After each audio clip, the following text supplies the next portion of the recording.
Karibu tena kwenye taarifa hizi za mbiu ya KTN. Kumradhi kwa itilafu hiyo ya mitambo na sauti. Tuangazie hili.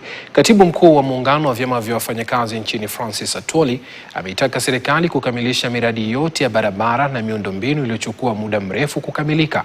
Atwoli amesema kuwa baadhi ya barabara zimekwama kwa muda licha ya kutengewa mabilioni ya fedha ili kuziba pengo la ajira humo nchini. Katibu huyo wa KOTU amesisitiza haja ya uongozi wa taifa kupanua nafasi za uwekezaji wa kimataifa kuwekeza humu nchini bila vikwazo, hasa katika sekta ya hoteli, hali yanayodai itapanua soko la watalii wanaozuru humu nchini.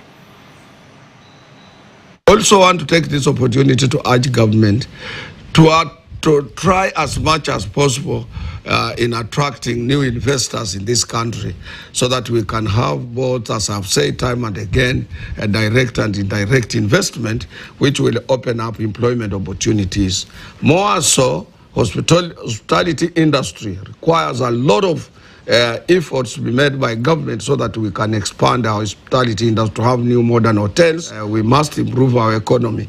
We did it and we have done it. And we want to see government addressing the dilapidated infrastructure everywhere in the Republic of Kenya, so that particularly the completion of the road which links Malindi, Kilifi to Mombasa. Mamia ya familia wanaendelea kumiminika katika